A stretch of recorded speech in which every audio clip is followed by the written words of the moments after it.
Hi leaders అందరికీ, myself I'm puja and నా friend Rishitha.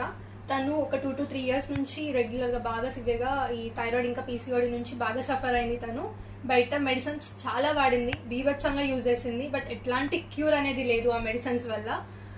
తను పర్సనల్గా చాలా ఫీల్ అవ్వడం, ఏడవడం, డాక్టర్స్ కూడా అంత గ్యారంటీగా చెప్పలేము తగ్గుతుందని, ఇంత పర్సంటేజ్ ఉంది నీకు, ఇంత ఎక్కువ ఉంది అనేసి అన్నారు. తను చాలా ఏడవడం జరిగింది, చాలా సఫర్ అయింది పర్సనల్గా. సో నేను మన food supplements, Vestige food supplements suggest చేయడం జరిగింది 5. ఏవేవి అంటే ఒకటి నోని, ఒకటి శతవరి మ్యాక్స్, ఒకటి flax oil, ganoderma and aloe vera. ఈ 5 ఫుడ్ సప్లిమెంట్స్ తను యూజ్ చేసింది. ఈ 5 ఫుడ్ సప్లిమెంట్స్ యూజ్ చేసిన తర్వాత ఒక 3 monthsలోనే ఒక మిరాకిల్ లాగా తనకి కంప్లీట్గా థైరాయిడ్ అనేది క్యూర్ అయిపోయింది. సో నేను నా మాటల్లో కాకుండా మీకు రిపోర్ట్స్లోనే చెప్తాను, ఒకసారి జూమ్ చేయండి. సో 2023 April 4th రోజు చెకప్కి వెళ్ళినప్పుడు